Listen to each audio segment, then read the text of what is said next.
Bonjour et bienvenue dans Du Rétro dans le Viseur, l'émission qui dépoussière les programmes audiovisuels du passé. C'est un plaisir de vous retrouver encore une fois, comme nous faisons une fois par semaine, bien sûr tous les jeudis soirs à partir de 21h. C'est Du Rétro dans le Viseur. Et cette semaine, encore une fois, vous allez être et nous allons être gâtés puisque nous allons voyager sur l'autoroute de l'audiovisuel en parcourant les années 80, 90 voire début 2000, et cette semaine je vous ai réservé encore quelques pépites audiovisuelles que je suis allé dénicher par-ci par-là, en espérant encore une fois que la qualité soit au rendez-vous tant visuelle que auditive. En premier lieu, bien sûr, n'oubliez pas également, avant de commencer ce nouvel épisode, je l'ai dit la semaine dernière, mais n'oubliez pas et surtout soyez présents et présentes, puisque lundi soir, bien sûr, à partir de 21h, c'est avec bien sûr mes compères de cœur Nightcrawler et Sofkilla que nous vous proposons l'épisode 10 de notre émission, bien sûr, Mémoire vive, le réservoir mensuel de pop culture qui se partage avec passion. Et une nouvelle fois, lundi soir, nous allons revenir sur un phénomène de la pop culture. Vous avez également devant vos yeux quelques petits indices qui vous permettront peut-être de deviner la thématique que nous aborderons donc ce lundi soir prochain à partir de 21h. Bien sûr, soyez tous et toutes au rendez-vous puisque je pense que vous allez être assez surpris et surprises encore une fois de découvrir et peut-être également de partager vos mémoires vives avec bien sûr toute l'équipe de Mémoire vive. Nous pour cette semaine, eh bien comme je vous disais, on va faire place à l'audiovisuel et encore une fois, on a encore beaucoup de choses à parcourir. L'autoroute de l'audiovisuel bien sûr est sans fin. Et bien sûr, avant de démarrer notre premier programme mystère et première catégorie de la soirée, nous allons d'abord allumer notre petite télé cathodique qui est toute rayonnante comme d'habitude. Et nous pouvons donc lancer les hostilités avec la première rubrique de l'émission, bien sûr, en plein dans le mille, générique. Alors t'as qu'une question à te poser. Je tente ma chance.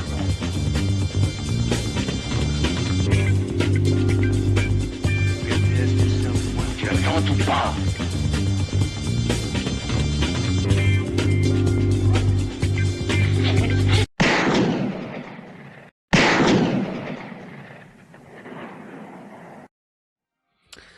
En plein dans le mille, c'est un peu l'amuse-gueule, j'ai envie de dire, de Du Rétro dans le Viseur, puisque pendant une bonne vingtaine de minutes, comme nous faisons chaque semaine, nous avons donc le droit à un programme mystère, mais également avec une couverture de magazine télé que j'ai sélectionné encore une fois cette semaine, en lien avec le programme audiovisuel que vous allez voir d'ici quelques instants. J'ai, par grande chance, réussi à trouver également une grille TV nous permettant de situer le programme que nous allons visionner d'ici quelques instants.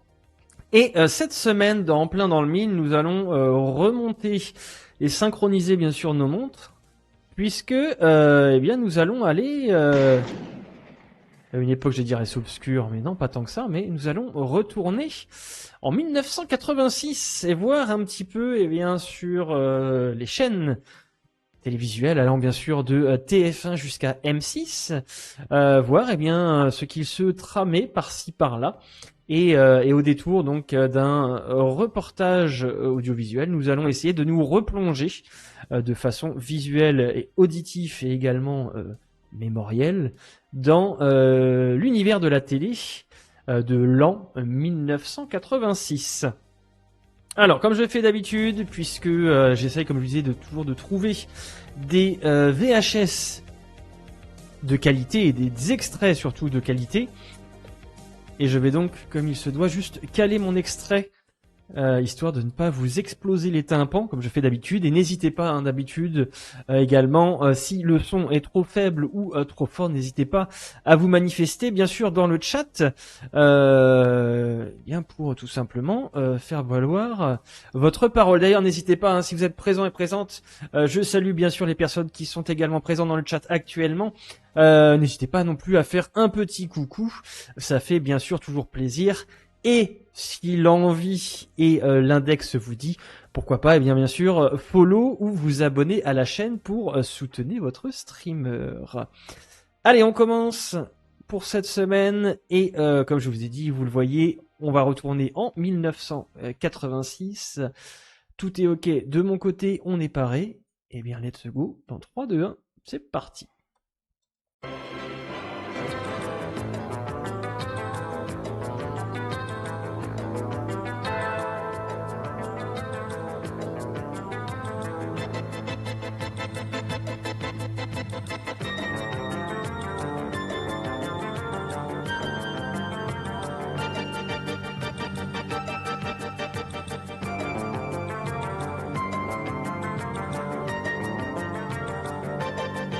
Alors, on est sur TF1 de ce qu'on peut voir. Et on est donc dans une émission qui s'intitule Infovision. Bonsoir. L'exemple de la télé anglaise, la misère mexicaine derrière le strass du mondial, les coulisses financières de Monaco et les dernières séquelles de la guerre entre Vietnamiens et Américains, voilà ce que nous vous proposons ce soir pour notre dernière Infovision avant la traditionnelle interruption de l'été. Magnifique. Et vous avez également devant vos yeux eh bien, un journaliste, reporter et également présentateur sur d'autres radios connues. Eh bien, vous avez Alain Danvers ici, donc qui vous propose une émission, comme vous avez pu l'entendre, qui s'intitule Infovision, qui était une émission basée principalement sur la formation, bien sûr, et en tentant de traiter des sujets divers et variés, allant de l'actualité nationale également à l'international. En premier lieu, et avant de continuer à visionner bien sûr cet extrait, je vous propose bien sûr un instant programme télé. Et cette semaine, je vous ai sélectionné un petit téléstar des familles, un téléstar avec, vous voyez, une star en tout cas ici, Alain Delon, qui était sur la couverture de ce téléstar de 1986, en lien avec le programme diffusé sous vos yeux, et un téléstar datant du 25, proposant le programme du 25 au 31 janvier 1986. Vous le voyez en haut à droite de votre écran, le petit bandeau à la dernière mission de Balavoine. Eh bien oui, hein, puisque Balavoine étant décédé le 14 janvier 1986, ce téléstar proposait également un article spécial sur Daniel Balavoine. Alain Delon parle sans joker. Dallas, l'après Bobby. Ah, la typo, elle est absolument dégueulasse sur ce téléstar, vraiment, entre la typographie et les couleurs qui sont criantes, j'allais dire de vérité, mais juste criantes visuellement.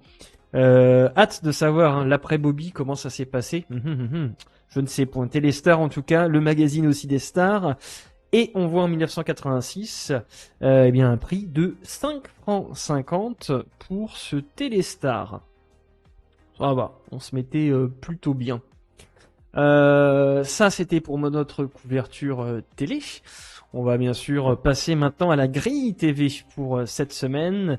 Petite grille télé, et vous voyez, nous allons essayer de resituer l'émission Infovision dans le planning de TF1 en 1986. Alors on peut s'apercevoir qu'on commence pas trop tard, en tout cas le matin, dans cette grille télé. Et Infovision, eh bien c'était une émission qui était diffusée en milieu, plutôt d'après-midi, à partir de 15h40, ici on voit en 86 sur TF1. Et on peut voir Infovision, les reportages de cette semaine de janvier 86. Eh bien nous avions le Liechtenstein, une montagne de société, des bébés en prison. Wow. Magazine donc d'Alain Danvers, reprise de l'émission diffusée le 9 janvier. Et ici, on avait donc une rediff de cette émission. Allez, pour nous, eh bien, on continue bien sûr notre visionnage d'Infovision. Let's go. Mais d'abord, Coluche. Il y avait beaucoup de copains ici, comme dans d'autres télévisions ou radios. Pas la peine d'épiloguer sur ce que nous ressentons. Depuis 18h, depuis que nous avons appris sa mort, les dépêches d'agence... Donc bien sûr, oui, en lien avec racontant la mort de ses Coluche, amis, de son public, des cette artistes, Infovision. des hommes politiques. Au-delà des mots, bien plus que des mots, il y a un acte que pourrait faire la classe politique et qui serait le meilleur hommage posthume, le plus vrai, rendu à Coluche. Il avait soumis à tous les partis une proposition de loi pour que les dons à des associations telles que les Restaurants du Cœur soient, jusqu'à une certaine somme, défalqués des impôts. Écoutez-le le 13 février dernier, lors d'une émission de la campagne électorale opposant Pierre Bérégovoy et René Monory, expliquer le système qu'il avait imaginé.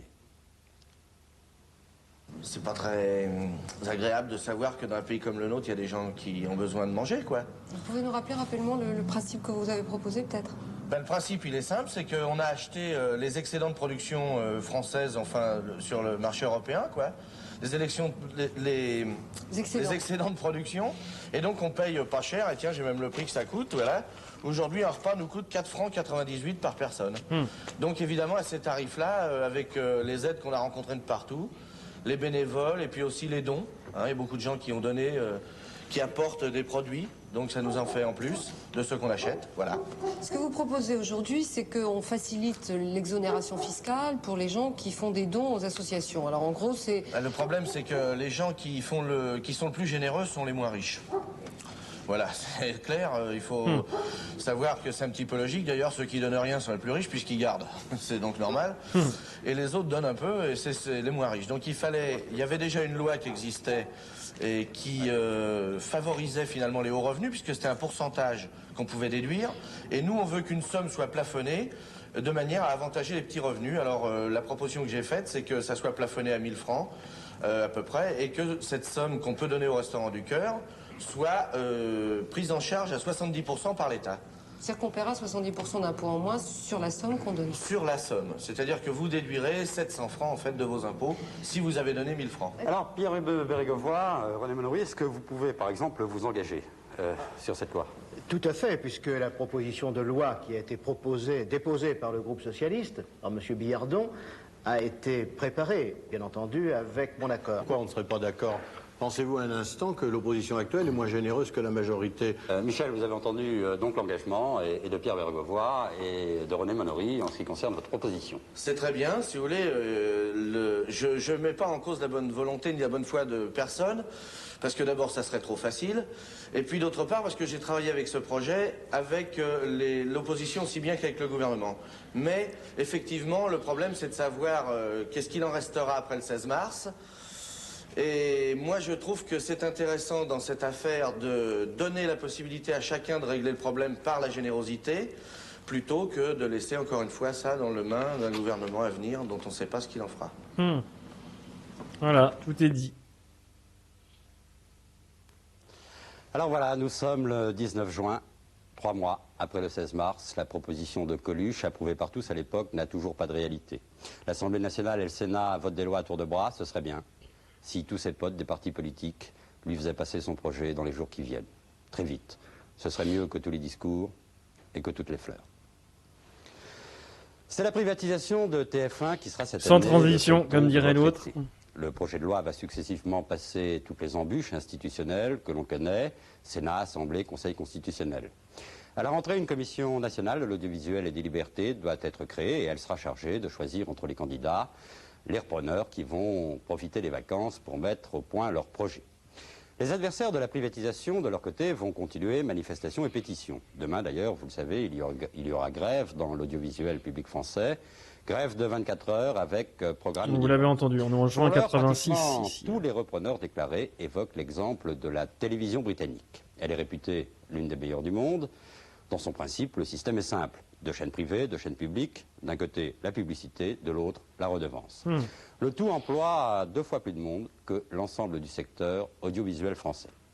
Voici donc cet exemple britannique détaillé par Stéphane Magnier et Marine Jacquemin. Donc, comme je vous disais, Infovision, donc ça traitait également de l'actualité ou de programmes également internationaux. Ici, on va en avoir un exemple avec la télévision britannique.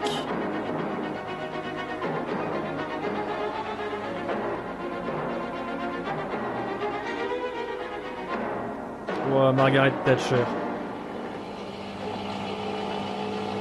La télé britannique, une affaire d'équilibre.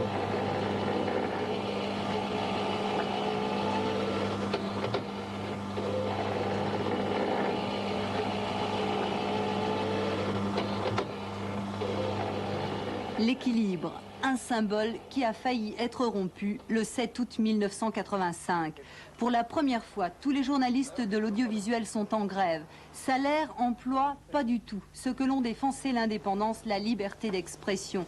Et l'on ne badine pas avec elle dans un pays qui se pique d'être la démocratie la plus civilisée de la planète. L'accusé, Léon Brittain, ministre de l'Intérieur. Son crime, avoir censuré ce reportage sur l'Irlande du Nord. Ce sera lui qui sera censuré. Le scandale est tel qu'il doit changer de ministère pour passer à l'industrie quelques semaines plus tard. Poste où il subit le choc de l'affaire Westland et Madame Thatcher devra s'en séparer définitivement. Beaucoup d'observateurs disent que si la carrière politique de Léon Brittain fut ainsi ruinée, c'est parce que les journalistes ne lui ont fait aucun cadeau après sa bavure à la télévision. Cette histoire montre à quel point, au-delà de tout règlement et de tout pouvoir, l'indépendance de l'audiovisuel est un principe sacré en Grande-Bretagne. Et le ministre de l'Intérieur britannique a toujours eu le droit d'intervenir dans les émissions. Écoute, avec plaisir. Pour la première fois dans 60 ans, histoire de se remettre un petit peu presque ouverte en écrivant en 1986 pour le coup. Mais là, on est sur TF1, donc dans Infovision. C'est cela qui a fait scandale, parce que les journalistes se sont réagis, ont outragés contre cela, ils ont fait grève et ils ont défendu leur métier. Ce statut d'intouchable, la BBC va l'avoir comme certificat de baptême à sa création en 1927.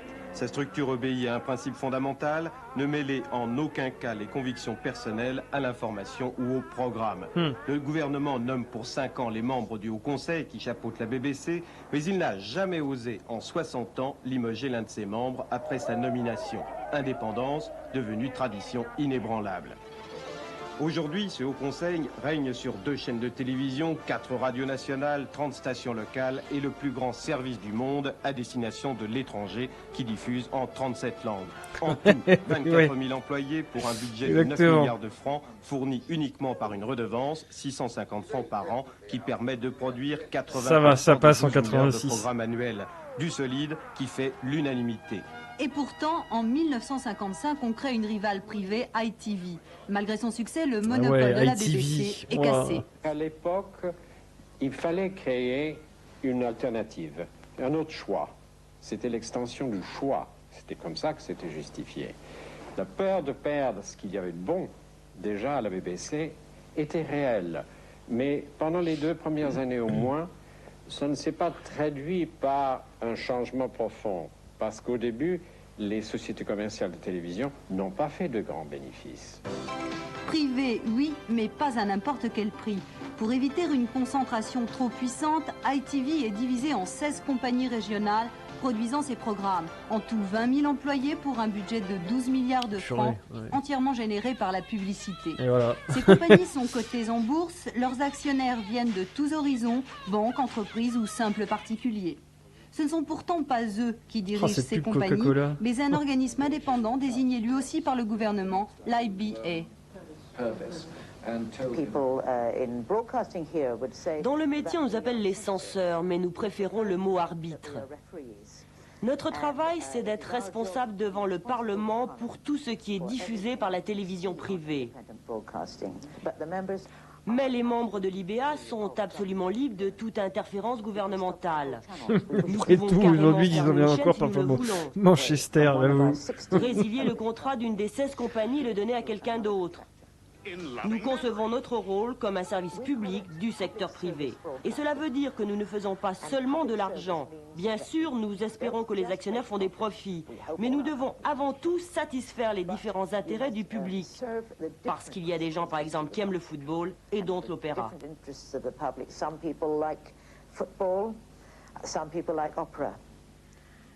Une balance entre privé et public avec une différence essentielle sur la BBC, pas l'ombre d'un spot publicitaire. Sur ITV, au contraire, des programmes interrompus tous les quarts d'heure au maximum, 7 minutes par heure. En 30 ans, le public s'y est Tiens, est-ce qu'on n'a pas connu ça nous aussi? Bonsoir Little James, comment vas-tu? ITV a cherché à conquérir son public parler. avec On des est sur variétés, jeux de la ou télé sport. britannique en 1986 dans l'émission Infovision sur Après 2 ans TF1. d'existence, ITV obtenait plus de 65% de l'audience. La BBC payait très cher son sérieux et son ton d'universitaire guindé. Elle était menacée d'étranglement, il lui fallait réagir. C'est ce qu'elle fit en programmant à son tour des émissions populaires. Le privé et le public étaient entrés dans la spirale infernale de la surenchère à l'audience qui ne s'est pas arrêtée aujourd'hui. On peut encore en parler de ça.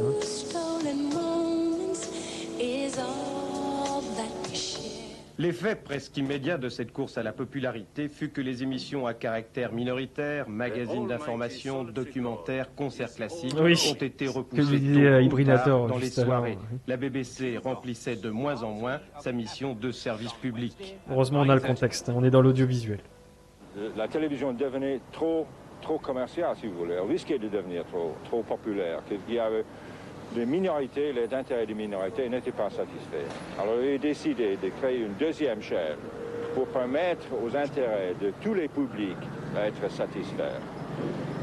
Parce que dans chaque grand public, il y a beaucoup de petits publics.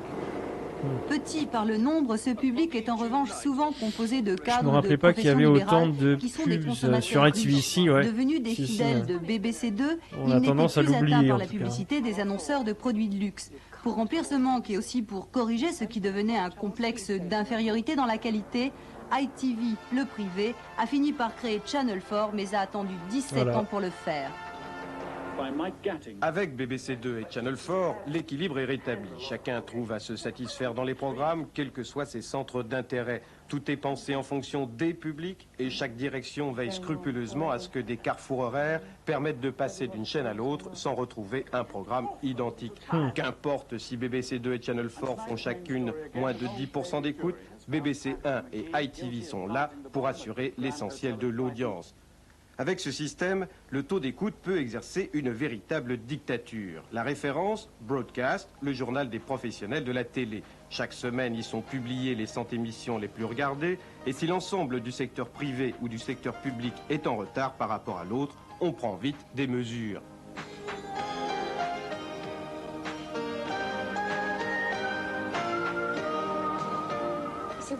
En tête des sondages depuis un an, ce feuilleton, EastEnders sur BBC 1. La vie quotidienne, toute simple, dans le nord-est de Londres.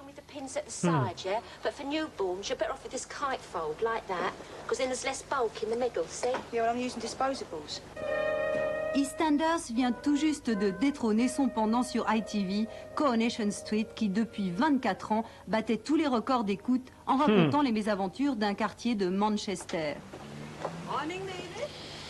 C'est fou comment une musique peut se rappeler tellement les souvenirs de son enfance. C'est l'anti-Dallas. Je suis de 95 à ITV de l'époque, pas vu, j'ai plutôt regardé un peu vers mi-90. Ok. L'inamovible série américaine diffusée sur BBC 1 figure au 6e justement, on en parlait dans le Téléstar, l'après Bobby dans Dallas. Suivi de très près par un jeu très prisé. It's Saturday Night. The price is right. Le prix est juste. Efficace, et le juste prix, ben voilà. Mais ça peut rapporter gros. Et le samedi soir. Marche. Mais attends, mais c'est pas Philippe Risoli?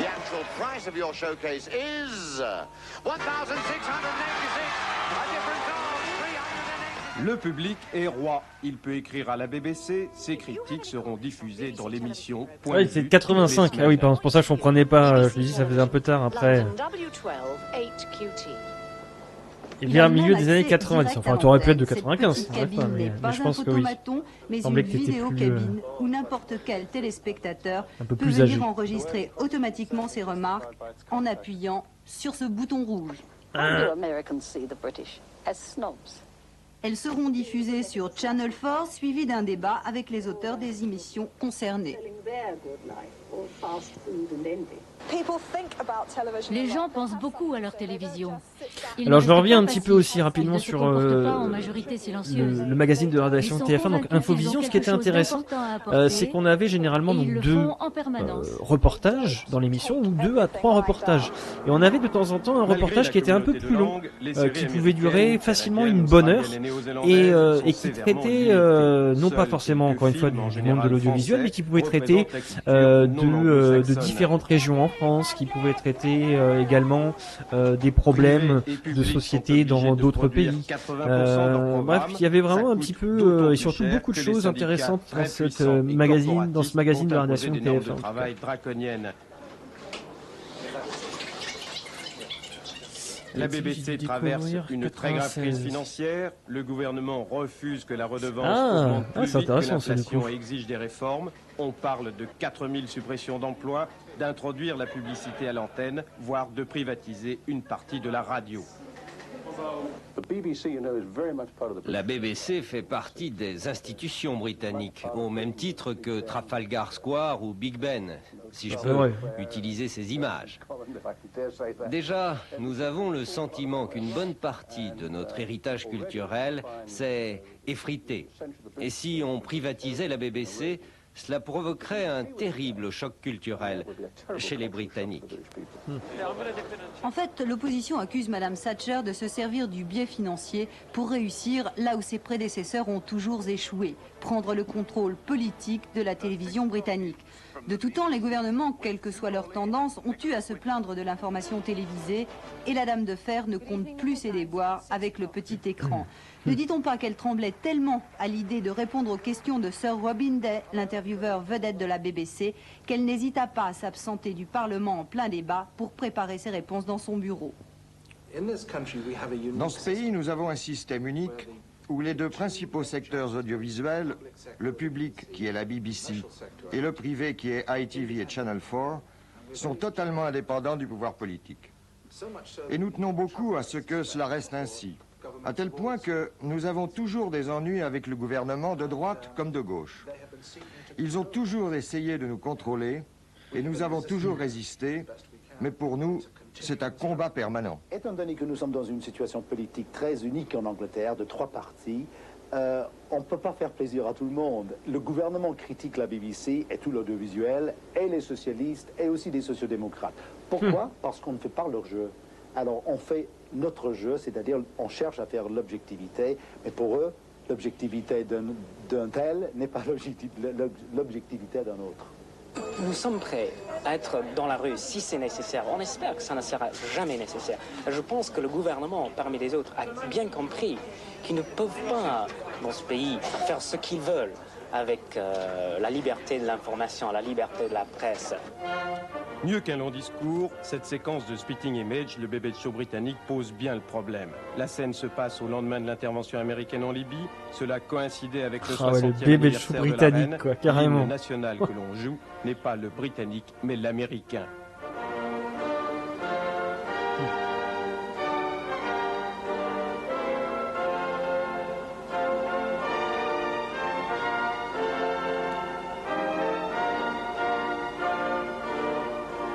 Aussi provocatrice qu'elle soit, cette séquence n'a fait l'objet d'aucune réaction, d'aucune censure. Madame Thatcher a respecté la règle d'or à la télévision britannique qui veut que la crédibilité d'un homme politique ne soit pas liée à la servilité d'une question, mais à la qualité d'une réponse. Le public britannique attend du pouvoir qu'il aide la télévision sans la contrôler. Ça n'a pas été sans mal, mais jusqu'à présent, cette demande est encore respectée.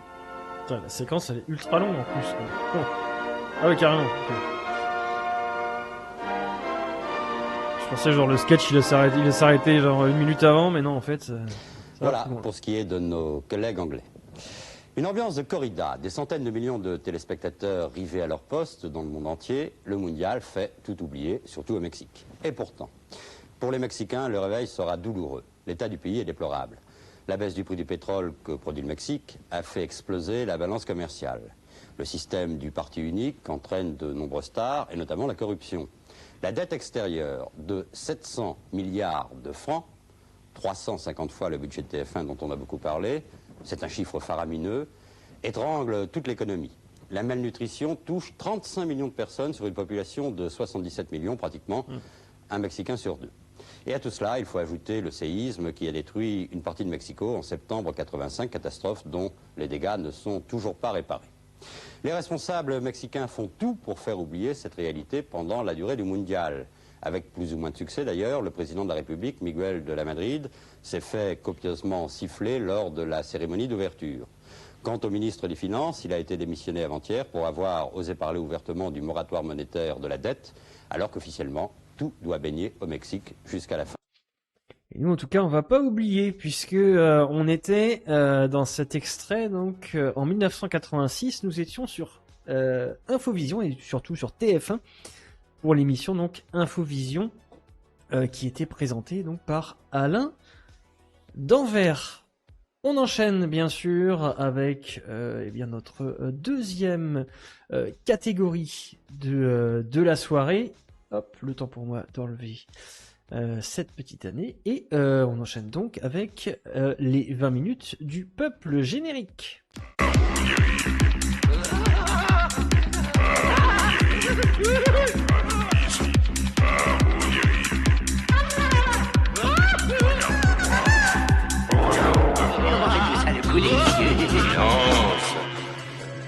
On s'en va.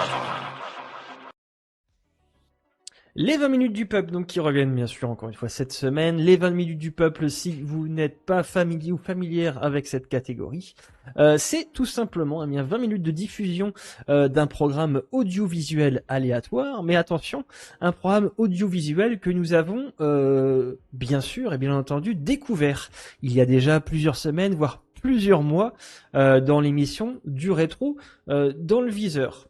Je m'explique par cela, bien que nous allons, et vous allez bien sûr avoir le droit de visionner ou revisionner des épisodes, par exemple d'émissions de divertissement télévisuel, des reportages en lien avec la justice, le monde animalier, bref, des émissions phares de la télévision, notamment française, entre les années 80 et 2000. Et bien pour cette semaine, je vais déjà appeler mon bon Apis qui est dans le coin. Oui, nous sommes toutes oui, nous tout regardons mon bon Apis, puisque cette semaine, nous allons nous diriger vers l'année 1994. On fait un petit bond dans le temps et nous allons découvrir d'ici quelques instants eh bien une chaîne de télé, peut-être serait-ce de nouveau TF1, peut-être France 2, France 3, M6. Vous allez le découvrir d'ici quelques instants. Le temps pour moi, bien sûr, de recaler ma bonne vieille VHS, puisque cette émission était assez longue. Et je vais juste reprendre mon marqueur de temps. Voilà, tout est calé. On est fin prêt. Les 20 minutes du peuple, bien sûr. Eh bien, c'est tout de suite devant vos yeux. Exactement. Allez, on est parti.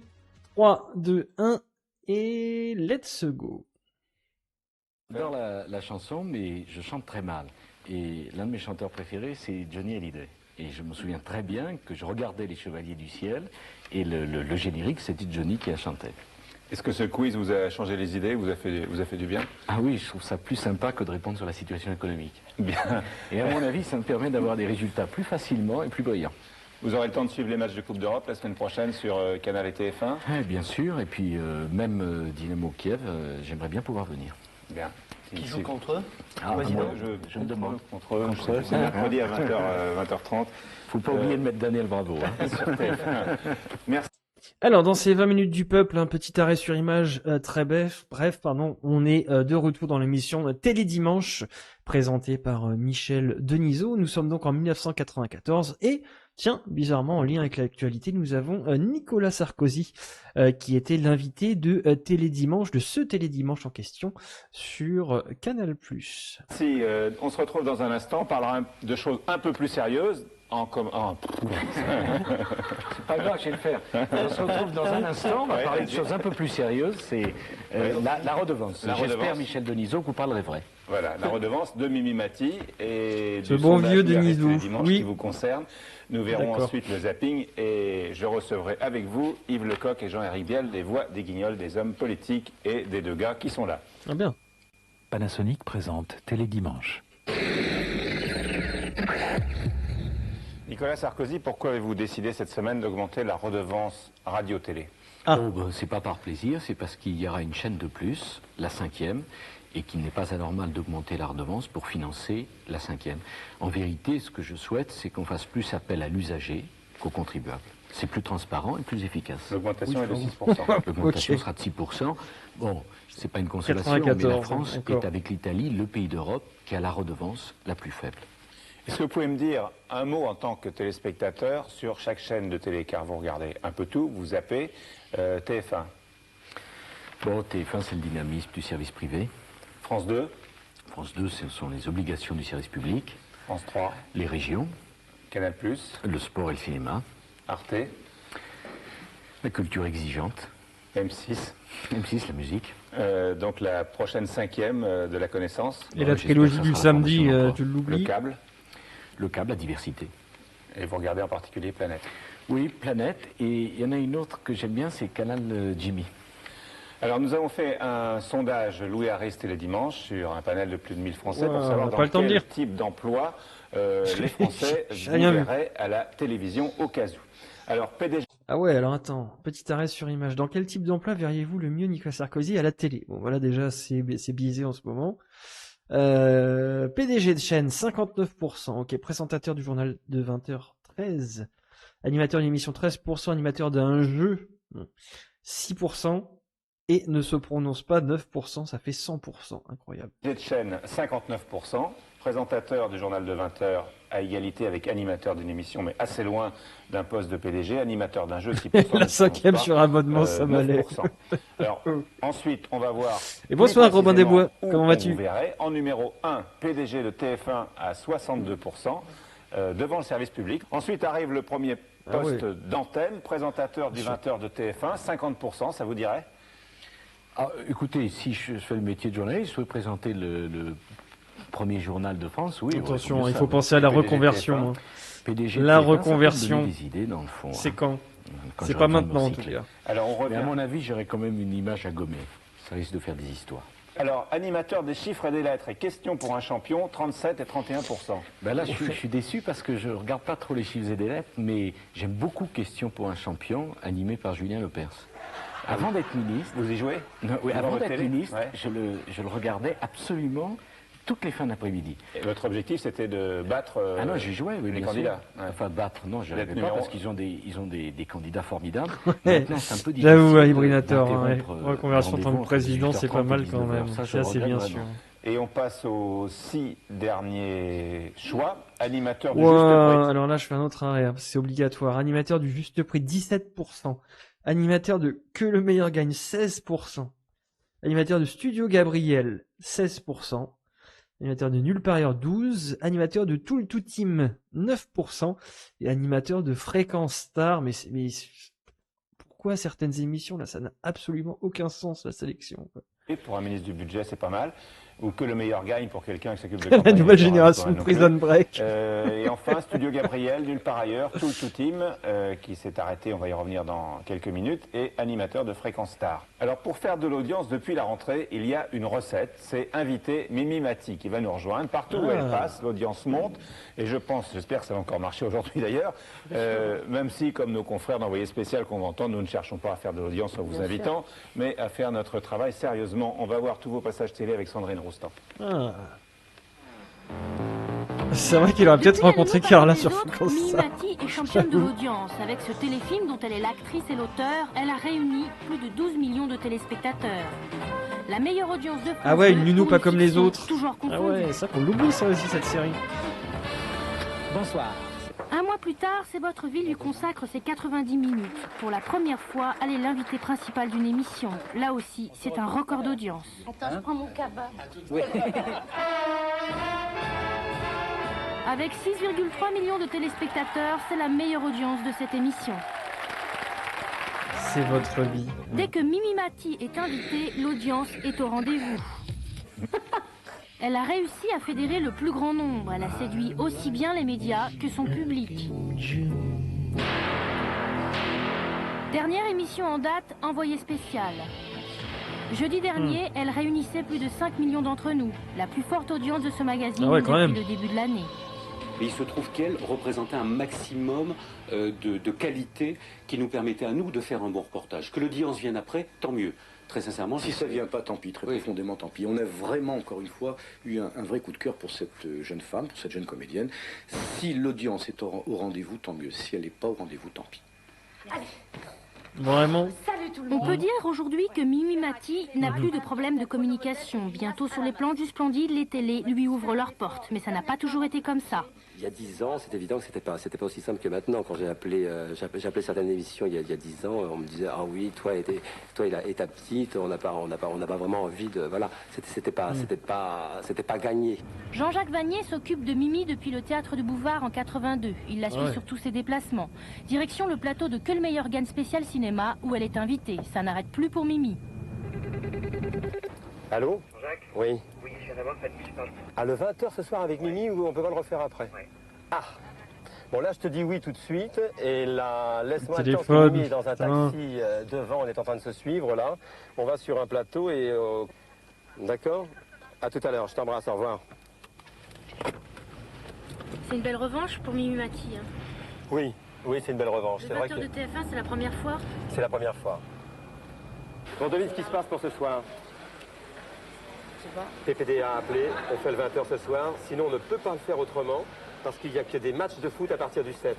Alors est-ce que tu veux bien le faire ce soir? Oui, mais il faut que je passe un coup de fil. Faut que tu passes un coup de fil? Je vais mourir. Viens, Invitée du plus regardé des journaux télévisés, Mimi Mati est définitivement entrée dans la cour des grands. Comme invitée, Mimi Mati pour le spectacle qu'elle donnera au Splendide à partir du 8 novembre. Comment vivez-vous cette période euphorique? Ça fait beaucoup de plaisir, ça fait du bien, mais je voudrais dire aussi que c'est pas venu d'un coup. Ce que disait Jean-Jacques Vanier, mon attaché de presse, c'est que j'ai pas tout d'un coup, on s'est pas dit ah elle existe. Ça fait 10 ans que petit à petit j'essaye de dire voilà je suis là, j'arrive, j'ai envie de faire ça dans le métier, j'ai envie de le faire de la façon la plus belle possible. Donc maintenant le message est passé. Après que je fasse de l'audience, c'est pas de ma faute, j'y peux rien. Je suis ravie. Mais il ne faut pas que le jour où je fais un peu moins, si je fais un jour 49%, on va dire... C'est vrai que ça n'a pas été relevé, nul, hein. La cour des grands. Mais c'est très sympa à vivre. Mais là, bon, vous sentez qu'on vous invite aussi parce que ça fait de l'audience? Il y en a que je refuse. Hein. Ouais. Je fais que des émissions que j'aime bien. Lorsque on appelle votre attaché de presse pour que vous fassiez le 20h de TF1, c'est le soir où certainement la rédaction de TF1 vient d'apprendre qu'Édouard Balladur est au journal de 20h de France 2. Je voudrais m'excuser auprès d'Édouard. Je n'ai pas fait exprès, je ne savais pas. Vous lui direz? Bien. Nicolas Sarkozy, vous sentez, vous, parfois aussi que vous avez fait une très bonne audience à 7 sur 7, où vous avez été l'invité principal avec Naomi Campbell. Est-ce que ça change les choses, les demandes? À mon avis, Naomi m'a aidé. Elle est mieux que moi? Non, c'est pas le même style. Elle est un peu plus colorée. Moi, c'est pas le même style. Mais moi, j'avais vu l'émission que vous avez consacrée Frédéric Mitterrand. Ah ouais, non, mais complètement. Vos parents. Je suis complètement d'accord, là, Evry. Aujourd'hui, il y aurait 1 milliard de réactions sur Twitter. Ouais. Pourquoi? Parce que c'est la télévision qu'on veut voir simple, sans travestir ses émotions. Vous voyez ce qu'on disait tout à l'heure sur Jean-Michel Larquet et Thierry Roland? La télévision, c'est la vie. Et il ne faut pas masquer ses émotions. Et c'est des moments rares, c'était des moments de plaisir. Merci. Vous avez refusé combien d'émissions cet an dernier? Je sais pas, ça fait très prétentieux de dire ça. Je sais pas, une quinzaine. Alors qu'avant, c'était... Avant, on m'en refusait une quinzaine. Merci Mimi. Vous restez avec nous. Alors tout le team sur TF1, donc c'est fini ou suspendu. On saura exactement la semaine prochaine. La chaîne a diffusé jeudi soir Crocodile Dundee 2 à la place de l'émission de Christophe de Chavannes. Alain Rothschild et François Hubert Rodier ont suivi les audiences. D'abord à l'audimat, puis au tribunal des référés. Mi-septembre, Christophe de Chavannes rayonnait, les courses automobiles l'amusaient. Il mettait tranquillement en place les 4 émissions que sa société produisait pour TF1. Il travaillait et communiquait un peu partout sur son nouveau challenge, un 20h50 hebdomadaire que la Une attendait impatiemment et en laquelle toutes les centrales d'achat d'espace croyaient énormément. Il a fait depuis 6 ans un très beau parcours et que c'est vrai que c'est quelqu'un qui a un bel avenir devant lui. Tout team, donc, ouais. il y a évidemment une je te rappelle pas de ce confiance, je dirais, de la même nature que notre confiance à nous. On lui fait confiance. Ça n'a pas duré très longtemps. Le 29 septembre, l'émission démarre à l'antenne sans pilote préalable. Lors de la préparation de tout le team, Christophe de Chavannes a bénéficié d'une totale liberté de conception de la part de la direction de TF1. Le seul objectif implicite qui lui aurait été clairement précisé, être numéro 1. Le lendemain, le Mediamat tombe sur les bureaux de l'état-major de TF1. Les parts de marché réalisées par l'émission sont insuffisantes, largement insuffisantes pour la chaîne leader. La première de tout le team a été battue par le magazine Envoyé spécial, diffusé à la même heure sur France 2. Elle enregistre de plus des scores inférieurs à ceux obtenus en moyenne par les fictions proposées dans cette case horaire l'an passé. TF1 est obligé d'accorder immédiatement des compensations financières aux centrales d'achat qui ont payé l'espace publicitaire au prix fort. Les tarifs des écrans de tout le team sont logiquement revus à la baisse. Les deuxième et troisième émissions enregistrent les mêmes résultats médiocres. L'audience de la quatrième laisse présager une crise grave. Le 20 octobre dernier, moins de 5 millions de téléspectateurs sont restés sur la Une, quelques minutes seulement après le journal de 20h de PPDA.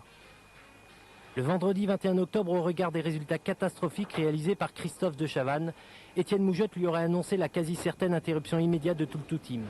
Après un week-end de réflexion, une décision définitive lui devrait être notifiée par le PDG de la Une, Patrick Lelay. Lundi après-midi, l'enfant prodige de la Une semble condamné par ses patrons. Ces derniers ont lancé l'ébauche la suite. Elle est diffusée à 20h39. Elle annonce que tout le team sera remplacé le jeudi 27 octobre à 20h50 par Crocodile Dundee 2. Crocodile Dundee 2, jeudi 20h50 sur TF1. Ce même jeudi 27, coup de théâtre. Christophe de Chavannes et sa société Coyote Conseil assignent TF1 en référé devant le tribunal de grande instance.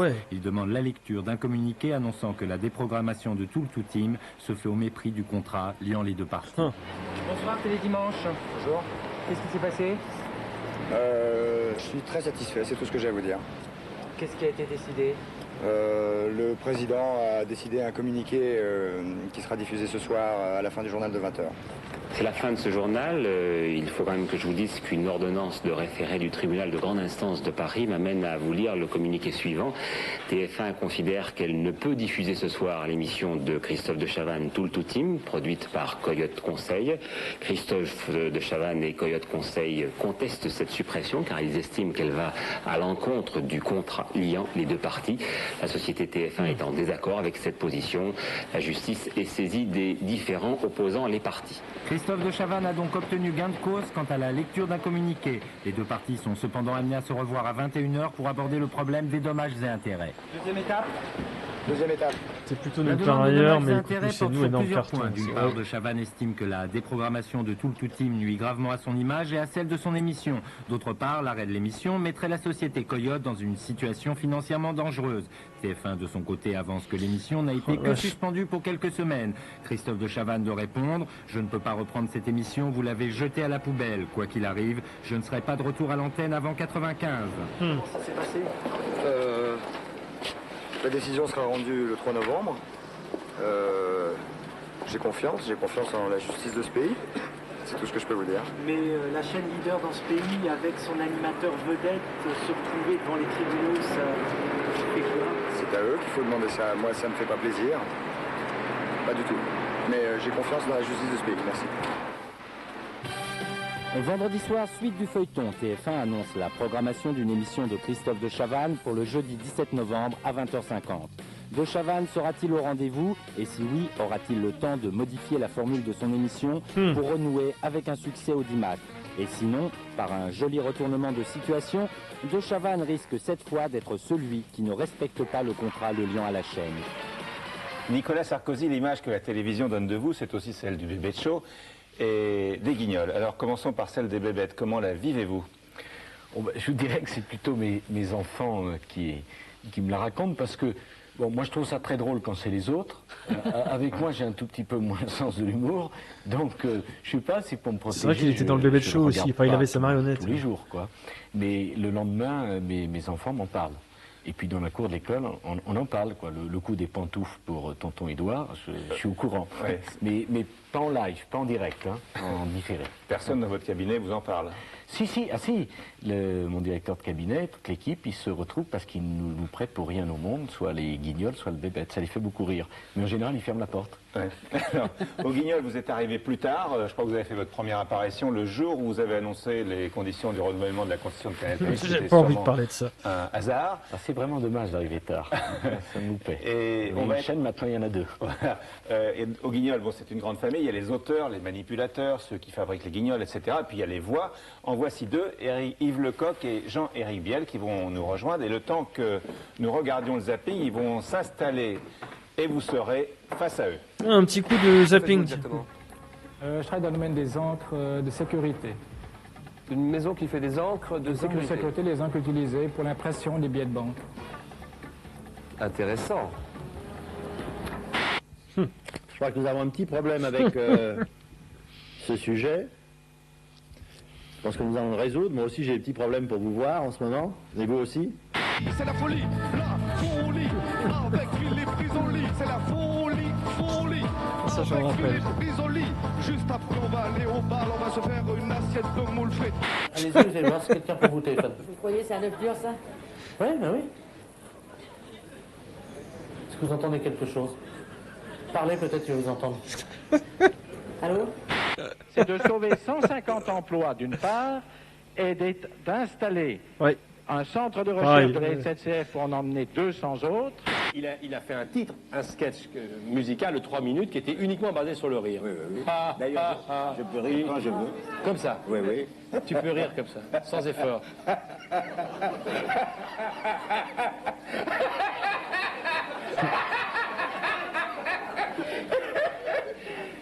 Et tu peux redescendre. E-C-O-U-T-E.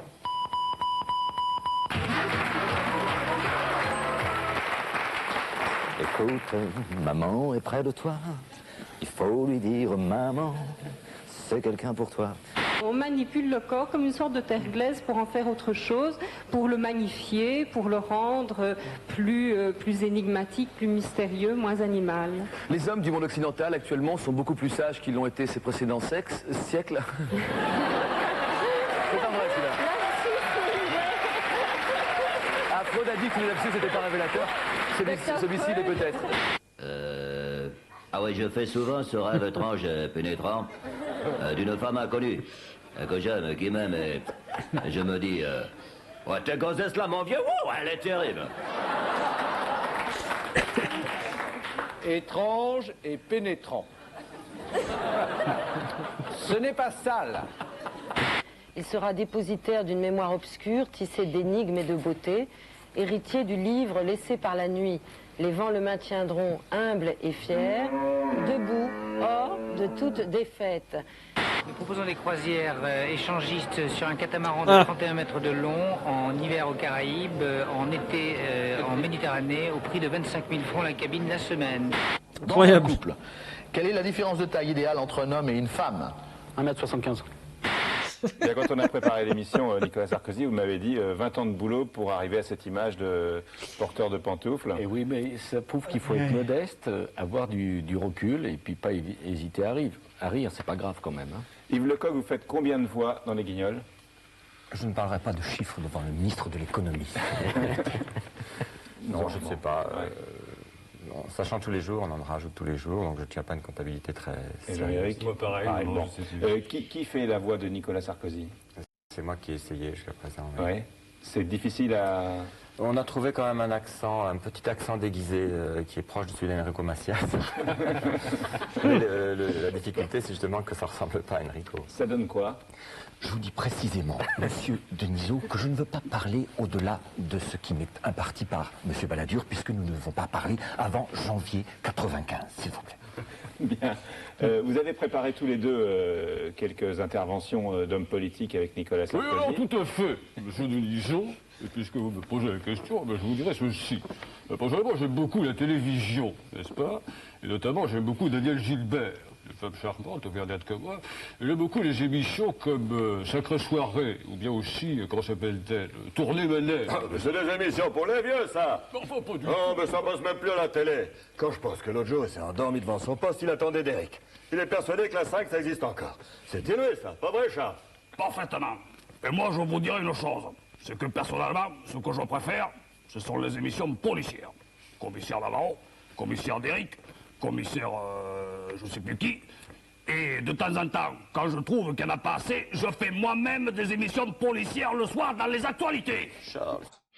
Allez, on était dans les 20 minutes du peuple, bien sûr, on était surtout sur Canal+, dans Télédimanche, on était en 1994, et les invités, hein, comme vous avez pu voir, étaient Nicolas Sarkozy, entre autres, et Mimi Mati.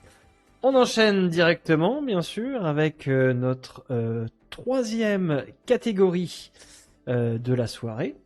Bien sûr, ce sont, et c'est la capsule, surtout, temporelle générique. Marc et Sophie.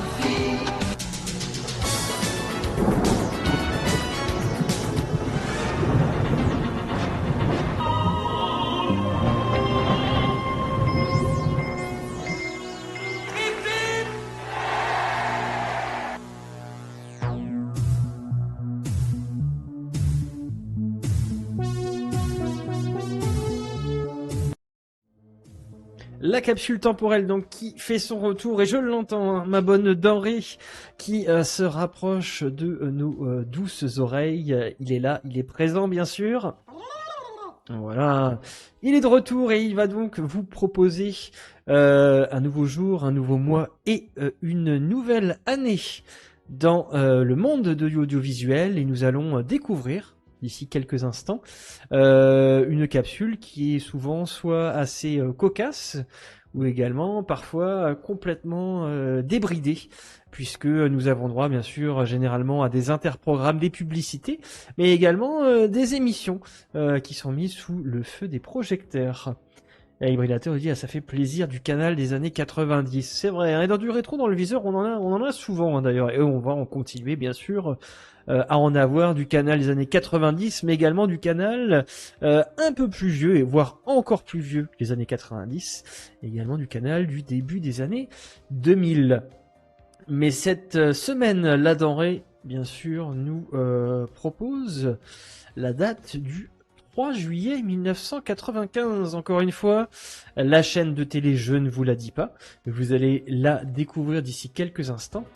Le temps pour moi, bien sûr, de caler. Vous commencez à connaître la chanson, de caler, bien sûr, mon extrait audiovisuel. Allez, tout est ok. Le son, je pense qu'il sera bon. De toute façon, encore une fois, n'hésitez pas à vous manifester pour dire si le son est trop faible ou trop fort. Et encore une fois, n'hésitez pas à faire également un coucou si vous êtes actuellement présent et présente comme les personnes qui le sont actuellement dans le chat. Bienvenue bien sûr aux personnes qui arrivent actuellement en plein live. Allez, on est parti. La capsule temporelle, comme je vous le disais, eh bien, nous allons le 3 juillet 1995. 3, 2, 1. Let's go.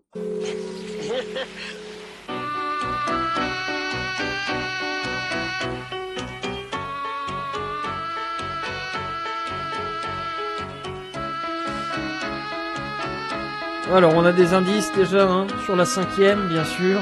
Waouh!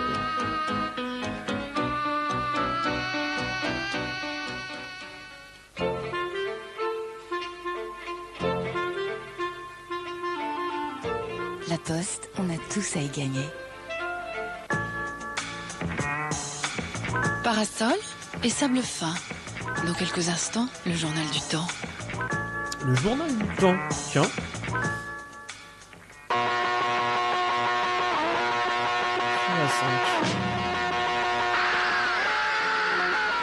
Bonjour, je suis Greg Hansen, dans Les Enfants. Oh, attention, DMCA. Bienvenue. Il n'y a pas les droits là-dessus. Bonjour. Nous sommes le trio Esperanza pour les enfants de John. Ils nous baladent dans leur univers. Les enfants de John. Du lundi au vendredi, à 18h sur la 5e. Sur la 5e. La 5e d'ailleurs, pas la 5. Ah ouais, le journal du temps. Oh, ce jingle des enfers. Bonjour. Décidément, ce début juillet est placé sous le signe des orages. L'Île-de-France a vécu l'une de ses nuits les plus agitées par le nombre de caves inondées et d'appels aux pompiers. Mais pas de panique, nous retrouverons un ciel plus clément dès demain. C'est à l'anticyclone des Açores que l'on doit les éclaircies et le ciel dégagé du sud de l'Europe. La dépression, elle, c'est pas le cas actuellement. Je sais pas où vous êtes, centrée sur la Hollande et se déplaçant très lentement dans pas mal de régions françaises actuellement. Sur son passage de nombreux nuages accompagnés d'averses, très souvent orageuses. Un rapide coup d'œil sur la carte de cet après-midi pour s'apercevoir que seul l'extrême sud-est et plus particulièrement la Corse garderont un ciel bien ensoleillé. Les Pyrénées et le sud de l'Aquitaine seront sous un ciel variable, tout comme la Bretagne. Partout ailleurs, nuages, orages, averses et timides éclaircies se partageront le ciel. Belle chute des températures qui resteront en dessous de la normale saisonnière, avec 15 à Brest la minimale, 29 à Montpellier la maximale, 21 à Paris, 23 à Bordeaux et 25 à Strasbourg. 95, Sur l'Europe, une fois encore, c'est le sud qui verra le plus le soleil, avec un ciel complètement dégagé sur le sud de la péninsule ibérique. Plus on ira vers le nord, plus les nuages et les averses orageuses seront présents. Les températures seront toujours fraîches pour la saison, avec 19 à Londres, 26 à Berlin, 27 à Madrid et 36 à Tunis. C'est sur l'Irlande et la Grande-Bretagne que le ciel restera le plus dégagé, avec même de belles éclaircies. Les pays scandinaves connaîtront un ciel gris et pluvieux. Ailleurs, les averses orageuses alterneront avec de timides éclaircies. 12 à Bergen, 19 à Oslo, 21 à Copenhague. C'est pas ouf. De très belles éclaircies, voire même du soleil de l'Estonie à la Russie, alternance de passages nuageux et d'averses sur les côtes nord de la mer Noire. Plus à l'ouest, des foyers orageux et peu de chances de voir le soleil sur la Biélorussie et l'Ukraine. 18 à Helsinki, 19 à Moscou, 24 à Minsk, 24 à Kiev. Ça vous permet de revoir un peu votre géographie. Alternance d'éclaircies sur la Turquie, grand et beau soleil sur la Grèce. Et enfin de belles éclaircies de l'Italie à la Bulgarie. Des averses sous un ciel variable pour l'Ukraine. Il fait bon dans le sud de l'Europe. 33 à Tirana, 26 à Odessa, 31 à Bucarest et 29 à Istanbul. Nous sommes le lundi 3 juillet. Bon début de semaine avec nous sur la 5e. Bon début de semaine. Jean Gabin, Jeanne Moreau, dans un scénario signé Audiard. Ouais. Dans quelques instants, Gasoil. Magnifique.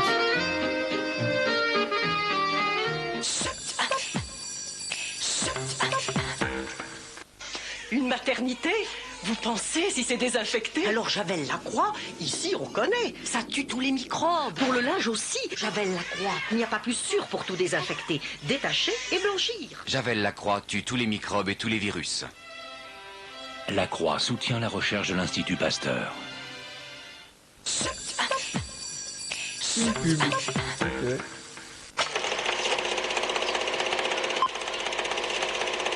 Alors, le cinéma de l'été. Intéressant. Ah, un cycle Michel Audiard, proposé dans la 5e. Le 27 juillet prochain, cela fera 10 ans que Michel Audiard nous a quittés. Ce môme du 14e arrondissement de Paris, amoureux fou de Céline, Simenon et Proust, aura dialogué près de 130 films dans toute sa carrière qui a débuté en 1949 grâce au producteur André Hunebelle. La 5e a donc décidé de vous proposer durant tout l'été 10 films signés par le célèbre dialoguiste. Ah bien, ouais. Le premier de ce cycle est Gasoil, film réalisé par Gilles Grangier en 1955. Cette année-là, le réalisateur vient d'avoir une idée lumineuse. Il va associer pour la première fois Jean Gabin à Michel Audiard. Gabin, qui depuis 10 ans connaît une traversée du désert, vient de renouer avec le succès grâce à 2 polars. Et Razzia sur la chenouf. Malgré cette période difficile, le statut de Gabin n'a pas changé. Sur un plateau, il peut décider de tout. Lorsque Grangier lui propose de travailler avec Audiard, Gabin lui répond « C'est un de tes amis ? Ça va être du beau, ça va être du propre. Gilles, fais-moi remonter Prévert du Midi. » Mais Grangier persiste en faisant lire quelques répliques d'Audiard à Gabin qui a cette réponse « Dis donc, ce serait peut-être un cadeau ton ami. » Dès cet instant, ces trois-là vont devenir inséparables, puisque Gabin et Audiard tourneront 19 films ensemble. Audiard dialoguera 13 films pour Grangier, et le trio Gabin-Grangier-Audiard fera 9 longs métrages, dont le premier, Gasoil, est sorti le 9 novembre 1955. Avec ce film, Audiard, qui était perçu jusqu'ici comme un sous-Henri Janson, devient une des valeurs montantes du cinéma.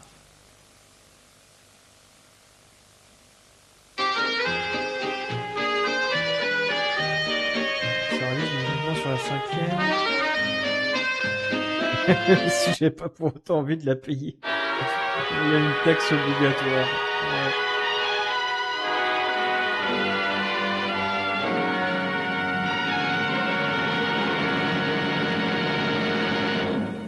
Il y en a eu pas mal de cycles, on va dire, spéciaux sur les réalisateurs, justement, dans la, quelque chose de plausible et discret. dans la thématique du cinéma de l'été, donc sur la 5e. C'était vraiment intéressant. Ça. Les duettistes Audiard Gabin dans Maigret tend un piège, lundi prochain sur la 5e.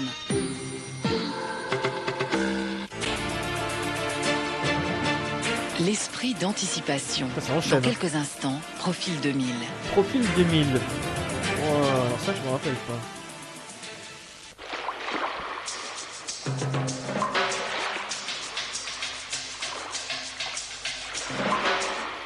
Yvan Audouard, vous dites que vous ne passez jamais de vacances, que vous n'êtes jamais en vacances. Pourtant, lorsque vous êtes dans votre maison de Fontvieille, c'est une maison qui a une histoire, c'est un vrai dépaysement quand même. Faites-moi plaisir, dites Fontvieille. Fontvieille. Moi, je suis comme Cadet Roussel, enfin, j'ai 3 maisons. J'ai une maison à Arles, entre les arènes et le théâtre antique. C'est une maison, je ne sais pas l'âge qu'elle a, c'est-à-dire la cave est romagne, puis un puits dans la cave, le rez-de-chaussée est Renaissance, les fenêtres à meneaux sont du 18e. Enfin, c'est fait comme tout le Midi, c'est fait avec ses propres ruines, quoi. Donc, je ne sais pas ce que ça veut dire, mais c'est des maisons qui ont une âme. Enfin, on ne se sent pas seul. Quand je vais écrire un bouquin, je vais l'écrire là. Dans Fontvieille, c'est différent. J'ai pu louer d'abord 5 francs par an, puis acheter une ancienne carrière de Pierrot. Avec mon père, on a porté la terre 5 francs par an. Puis j'ai acheté 1000 mètres de terre aussi, qui se trouve être juste au pied du moulin d'Audet, sur le territoire même. D'Audet, il n'était pas meunier, mais enfin, il passait ses vacances au château de Montauban, et tout autour du château, et dans le parc du Histoire château de Câble-Hertzien aussi, chez moi, la 5e s'arrêtait à 19h et Arte prenait sa place. C'est le moulin de Daudet, qui est une invention poétique. Ce que Daudet reconnaît lui-même. D'abord, il ne dit pas que ça se passe à Fontvieille, ça se passe dans un village imaginaire, et il dit qu'il a fait l'emplette d'un moulin à usage de poésie.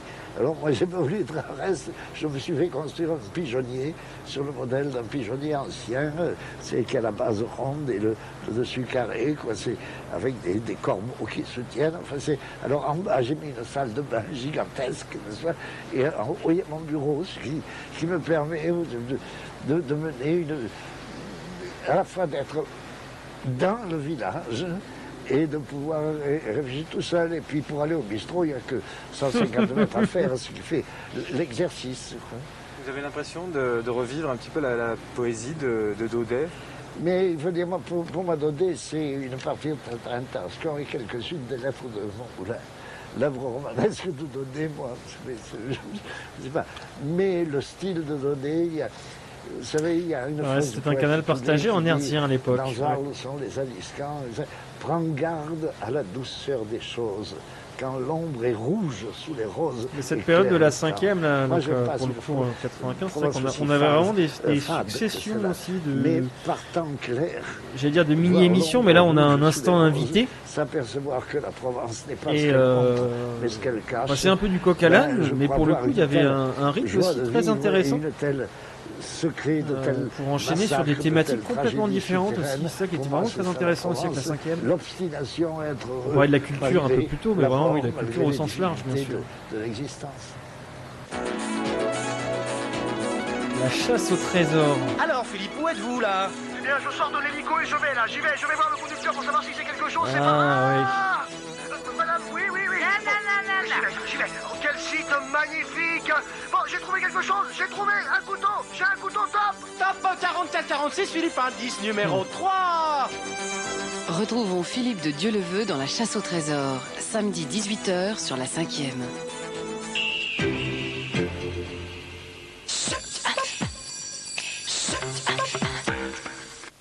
Une maternité?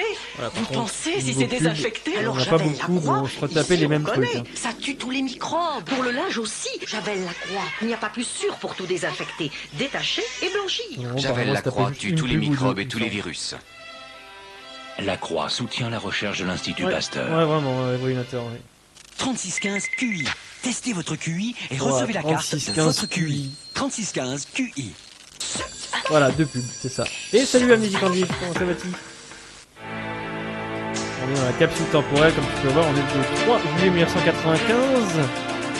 Sur la 5e et on arrive à Bonjour Profil à tous, 2000. Profil 2000, c'est une demi-heure consacrée aux changements, aux évolutions qui accompagnent un secteur d'activité. Aujourd'hui, nous parlons de ceux que vous croisez dans les supermarchés, le micro à la main, de ceux que vous écoutez sur les ondes radio, les animateurs. Est-ce un véritable métier, un secteur porteur d'emploi? C'est ce que nous allons découvrir. Nos deux témoins, notre étudiante, c'est Clotilde Cohen, bonjour. Bonjour. Alors, vous êtes étudiante en quoi aujourd'hui? Je suis étudiante au Studio École de France, qui est une école de radio. Et notre professionnel de l'animation, c'est Phil Carillo. Bien, moi je suis aussi animateur, donc effectivement commercial, et je suis également artiste et comédien. Pour nous parler de ce secteur, un grand professionnel, Philippe Bourguignon, bonjour. Bonjour. Vous dirigez le plus grand parc de loisirs en Europe, c'est Disneyland Paris. Alors vous avez au départ une maîtrise de gestion, plus un 3e cycle en poche. On s'attend plutôt à vous trouver à la tête d'une banque ou d'un cabinet d'experts comptables. Pour retrouver les adresses de notre mini-journal ainsi que toutes les informations sur ce métier d'animateur, 3615 code 5e. De même pour recevoir votre guide d'anticipation professionnelle. Merci de nous avoir suivis. À très bientôt. Et on voit également, petit arrêt sur image, il vient juste de passer, mais on a vu Alain Danvers, qu'on a vu donc dans notre premier programme de la soirée, dans Infovision en 1986. Il était également présent ici. À ce moment-là en 95 donc sur la 5e.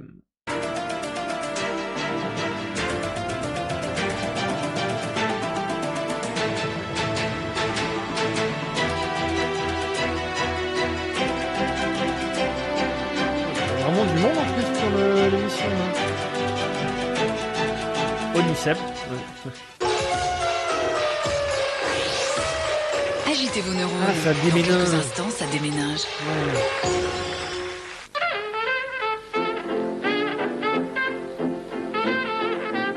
Bon d'accord, je suis nourri, blanchi, logé, mais c'est pas tous les jours marrant d'être un singe savant qui sait lire et parler. Ils me font faire de tout, ces humains. Ah, je vous jure, qu'est-ce que je bosse. Je préférerais tellement lire du Peggy, bien pépère.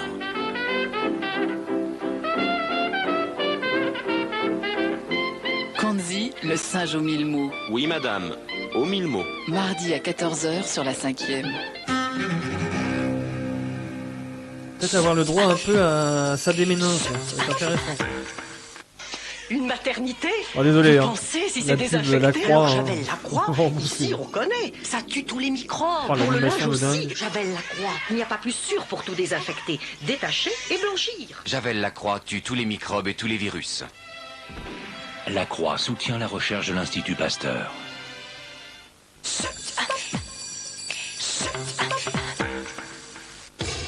Ouais, ça déménage.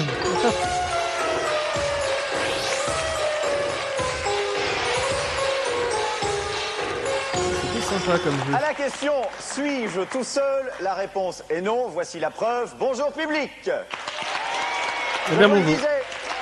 Et je ne suis franchement pas seul du tout, puisque vous êtes là. Je vous en remercie d'ailleurs. Merci d'avoir choisi la 5e et ça déménage. On y va? On y va. Allez. Maximo Mémé. Et on y va d'abord, juste à côté du téléphone, que vous allez prendre dans une main. Je vous laisse le choix. Vous allez composer un numéro. Là, je vous laisse pas le choix. C'est le 36 68 22 55. C'est le numéro de Ça déménage. Vous le composez pour devenir téléjoueur. Vous le savez, notre jeu est interactif. Nous jouons ensemble dans quelques minutes. Intéressant comme, et vous allez peut-être gagner ceci. Bonjour, vous êtes sur le répondeur de Ça déménage. Nous sommes en tournage, alors après le bip sonore, à vous de jouer. J'ai le plaisir de vous présenter d'abord l'équipe rouge parce qu'elle est féminine, galanterie oblige. Tu fais ça tous les jeudis ou c'est selon l'humeur? Je vois parfois tes motifs et je suis un peu parti. J'ai 14 ans. Du coup, je fais un petit arrêt sur image et oui, du rétro dans le viseur, c'est l'émission hebdomadaire tous les jeudis à partir de 21h sur la chaîne. Bien sûr, il y a également d'autres émissions.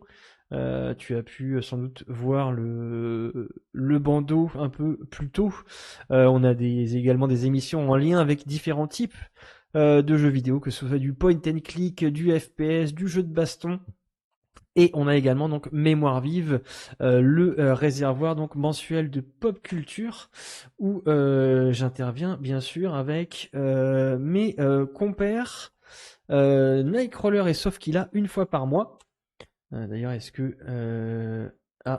ma commande ne marche plus. Je ne sais plus ce que c'est. Bref, tu vas pouvoir la retrouver d'ici quelques instants. Et donc, ce sera en tout cas lundi prochain pour Mémoire Vive, pour revenir sur un phénomène de la pop culture. Mais en attendant, du rétro dans le viseur, c'est tous les jeudis à partir de 21h. Oui. C'est important. Ouais. Et tu voulais ajouter quelque chose? Non. Non? Tu es contente d'être là? Oui. Tu n'es pas venue seule? Non. Bonjour madame. Bonjour. Qui êtes-vous par rapport à Cindy? Sa mère. Ça se passe bien. Très bien. Bon, on va jouer avec vous pendant une demi-heure. Salut, alors, quel est Ménard. votre prénom? Nella. Nella, et vous avez quel âge? 37 ans. Vous avez une profession? Secrétaire. Secrétaire. Vous êtes contente d'être là? Absolument. Alors oui. vous restez et on vous encourage. Vous allez jouer avec des messieurs qui composent l'équipe bleue. Je commence par le plus jeune. Bonjour. Bonjour.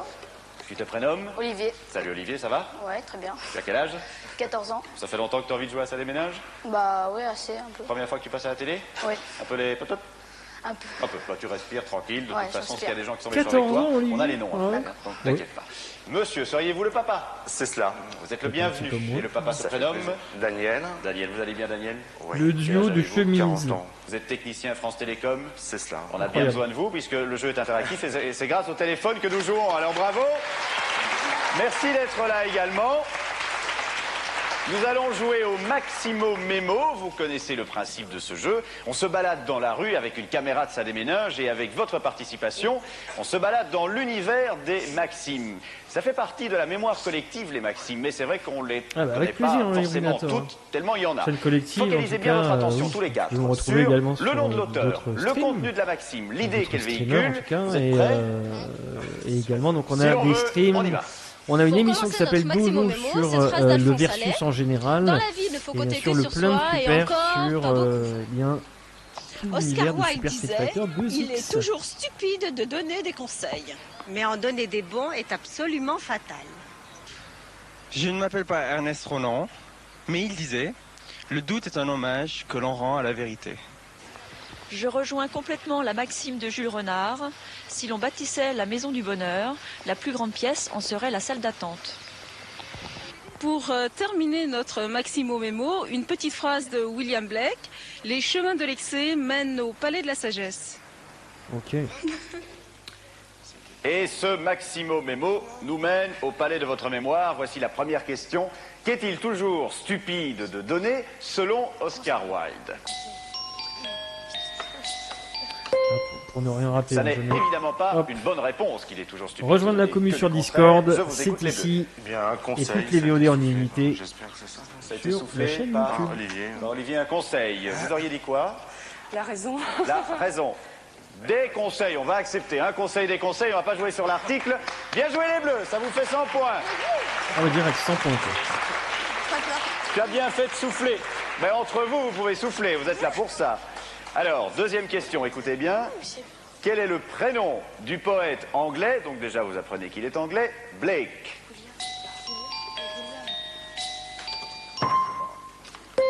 Cette fois-ci, ce sont ces dames qui ont été les plus rapides à répondre. William. William, pourquoi vous prenez cet air? Bien sûr. William. Je me souviens d'un gars qui a été Je sais pas, vous auriez dit quoi? Ernest, Robert, Pierre. Philibert, William?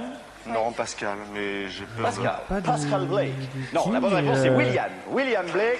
Le poète anglais se prénomme bien Sans doute. William. William Blake.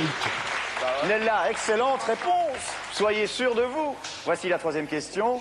Selon Ernest Renan, quel est l'hommage, c'est très joli ça, que l'on rend à la vérité?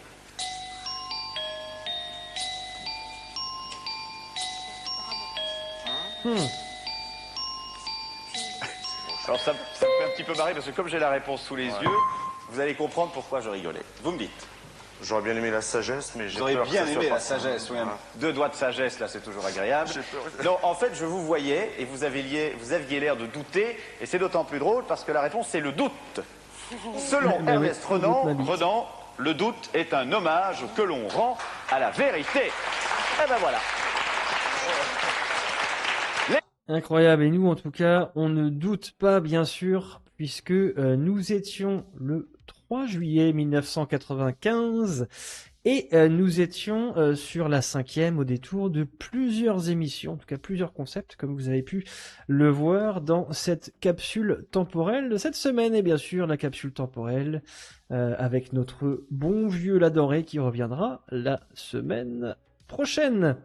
Il est temps bien sûr de nous finir, puisque nous arrivons quasiment à la fin de ce nouveau du rétro dans le viseur, mais qui dit la fin dit également, on va dire peut-être le meilleur, j'en suis pas sûr, mais en tout cas l'immanquable épisode de Salut les musclés.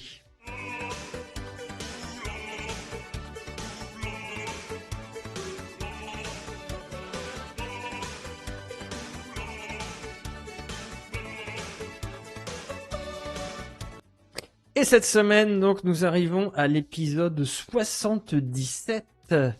Et ouais, de notre épopée Salut les musclés, ma gueule. Hein. C'est vrai qu'on est quand même, j'allais dire bien parti. Bah oui, on est parti déjà depuis bien longtemps. Mais nous arrivons à l'épisode 77. Et l'épisode 77 de cette semaine s'intitule Départ en week-end. On sent quand même les musclés qui nous préparent encore des entourloupes. Il va se passer des choses, je pense, dans cet épisode. La semaine dernière, c'est vrai, qu'il s'est passé des choses assez mollassonnes. D'ailleurs, vous pouvez retrouver l'épisode de la semaine dernière dans l'émission du Rétro dans le Viseur qui est encore disponible sur cette même chaîne Twitch. Et comme je disais un petit peu plus tôt, vous avez également toutes les VOD qui sont disponibles sur la chaîne YouTube. Mais bien sûr, comme vous le savez, pour faute de droit d'auteur, je ne peux pas diffuser malheureusement ces épisodes sur YouTube, donc c'est pourquoi je vous invite, comme chaque semaine, à venir tous les jeudis soirs avec tout le monde afin de partager ce moment assez cocaque. D'ailleurs, je fais deux mots, cocasse et loufoque. Cocaque autour de Salut les musclés. Allez, je vous fais pas trop patienter. Je fais juste une dernière chose, encore une fois, je vais juste caler mon extrait des musclés, puisque mais vous le savez, impossible n'est pas musclé, hein, comme on le dit. Et ce départ en week-end, je pense, s'annonce assez intriguant. Allez, on est parti, épisode 77, salut les musclés, installez-vous confortablement.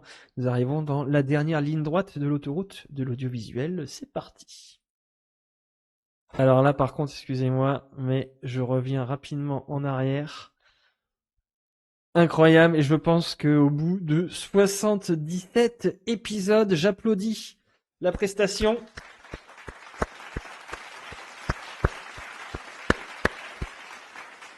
Puisqu'on a Eric qui cuisine de la vraie nourriture dans Salut les musclés, des belles carottes. Regardez-moi ces carottes, des carottes cocaque et louface, comme dirait Ibrinator, et il nous met de l'huile en plus. Oh là là, mais c'est des trucs de dingue là. Le budget il a explosé chez AB Productions et Musique en Diff. Je me dis, je ne connaissais pas cette émission. Ok, bah écoute, ravi de faire découvrir. Amélie, elle a 9 ans. Non, mais c'est... Genre dans ton script, tu pouvais pas trouver une autre raison plutôt que de dire c'est une gamine de 9 ans qui a fait ça, quoi. Non, c'est pas validé du tout, ça. C'est pas du tout... Merde, j'arrive pas à voir, genre... littéralement, René, il a rien du tout. Framboisie, il a une ligne de je sais pas quoi. Minet, il a rien dans son assiette, à part une cuillère, je sais pas quoi. Putain, ils peuvent même pas faire des portions, genre une boîte de conserve ou un truc littéralement... un truc réel, quoi. De toute façon, c'est pas crédible. Il y a plein de trucs qui sont pas crédibles. On va pas chercher ça, mais là, je veux dire, c'est...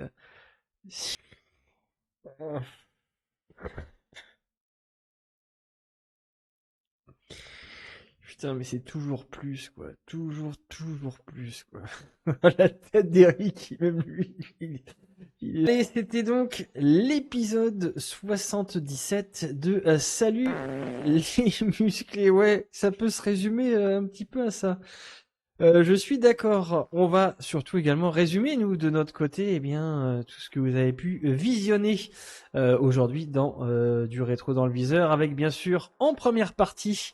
Nous avons eu en plein dans le mille un extrait de l'émission Infovision avec Alain Danvers. On était sur TF1 en 1986. On a enchaîné avec les 20 minutes du peuple Et nous avons eu droit à Nicolas Sarkozy et Mimi Mati, invité de Michel Denisot dans Télédimanche sur Canal+. On était en 1994. On a enchaîné bien sûr avec La Denrée et la capsule temporelle. Nous étions le 3 juillet 1995 sur la 5e. Et enfin, on s'est terminé avec Salut les musclés, l'épisode 77, départ en week-end. Dans le générique, j'ai entendu c'est super l'anus.